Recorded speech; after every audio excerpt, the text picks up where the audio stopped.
10वां अध्याय, प्रथम स्कंद 10वां अध्याय। भगवान श्री कृष्ण का द्वारकागमन, द्वारका वासियों से मिलन। राधे राधे। श्री कृष्णाय नमः। श्री गणेशाय। युधिष्ठिर की रुचि स्वभाव से ही भोग में नहीं थी। असल में राजा होने का अधिकारी वही है जिसके भीतर भोग परायणता न हो। जो अपने भोग के लिए राज्य करता है वह राज्य का अधिकारी नहीं हो सकता। भगवान ने युधिष्ठिर को राजगद्दी पर बैठा दिया। उनको ज्ञान भी प्राप्त हो गया। वे धर्म पूर्वक प्रजा का शासन करने लगे। उनके राज्य में समय पर वर्षा हो, पृथ्वी से अतिशय अन्न पैदा हो और गायों के थन में इतना दूध हो कि उनके चलते समय रास्ते भीग जाएं। नदी समुद्र आदि सब के सब मर्यादित रहें। वृक्षों में खूब फल लगें। किसी को आदि व्याधि नहीं हो। श्री कृष्ण कुछ महीनों तक वहीं रहे और फिर जाने के लिए रथ पर बैठे। सुभद्रा, द्रौपदी, कुंती सब के सब उनको पहुंचाने के लिए आए, परंतु श्री कृष्ण का विरह किसी को सहन नहीं हो रहा था।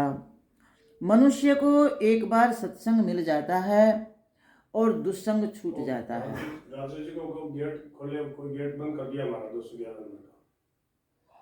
तो दुस्संग में क्या दुख है और सत्संग में क्या सुख है, इसका उसे अनुभव हो जाता है।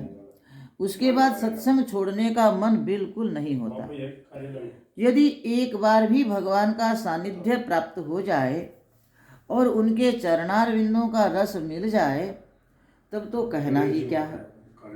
पांडव लोग तो प्रतिदिन भगवान का दर्शन करें, स्पर्श करें, संलाप करें, साथ साथ शयन करें, उनके आसन पर बैठें और उनके साथ भोजन करें। इसलिए जब भगवान विदा होने लगे तब उनकी आंखों ने पलक गिराना छोड़ दिया।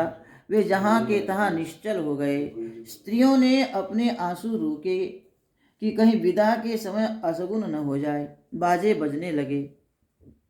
अर्जुन ने उनका छत्र ग्रहण कर लिया। उद्धव और सात्यकी ने व्यजन ले लिए। फूलों की वर्षा होने लगी। ब्राह्मण लोग भगवान को आशीर्वाद देने लगे। श्री कृष्ण जब हस्तिनापुर से निकले तो वहाँ की स्त्रियां आपस में उनका ऐसा वर्णन करने लगीं कि उसको सुनकर वेद श्रुतियों का मन मोहित हो गया।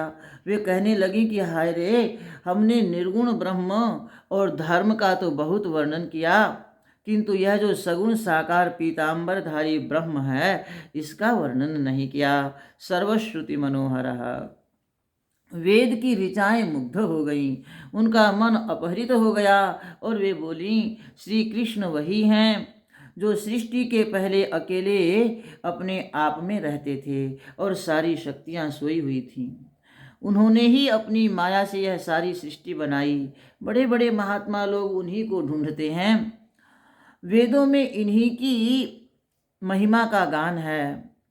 संसार में जब अधर्म की वृद्धि होती है तब ये रूप धारण करते हैं। यदुवंश धन्य है, द्वारिका धन्य है।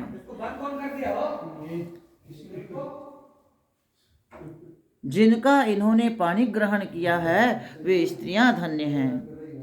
उन्होंने बड़ा धर्म किया है जो इनके अधरामृत का पान करती हैं। कौरव वंश की स्त्रियां कहती हैं कि बेचारी गोपियां तो इनमें अपना दिल लगाकर बेहोश हो गईं। उनको तो वह नहीं मिला जो द्वारिका की पत्नियों को मिलता है। पत्नियां भी बहुत सारी हैं। एक सज्जन पूछते थे कि भगवान की इतनी सारी पत्नियां क्यों हैं? अरे, ग्रंथों में पत्नियों की जो संख्या बताई गई है वह तो बहुत कम है। संसार में जितने भी कण हैं, जितने भी अणु हैं, उन अणुओं में जितनी शक्तियां हैं, जितनी वृत्तियां हैं, उन सबके पति की पत्नियों की गिनती यदि 16,000 बताई गई है तो वह कम नहीं तो और क्या है। कहना तो यह चाहिए कि परम पति परमात्मा की पत्नियों की संख्या अवर्ण्य है, अनंत है।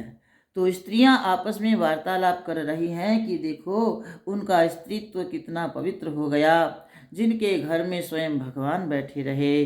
भगवान ने भी यह वार्तालाप सुना और अपनी दृष्टि से उनका अभिनंदन करते हुए आगे बढ़े। यद्यपि भगवान सर्वेश्वर हैं, सर्वशक्तिमान हैं, लेकिन युधिष्ठिर के मन में उनके प्रति इतना स्नेह है कि उन्होंने मार्ग में शत्रुओं के आक्रमण की शंका से यह आदेश दिया, श्री कृष्ण के साथ थोड़ी सेना भेज दी जाए। यद्यपि सेना श्री कृष्ण की रक्षा नहीं करती, परंतु युधिष्ठिर का हृदय कैसे मानता। श्री कृष्ण क्रमशः कुरुजांगल, पांचाल, मरुधन्व, सौवीर आदि देशों में होते हुए आनर्त देश में पहुँचे। वहाँ पहुँचकर उन्होंने अपना शंख बजाया।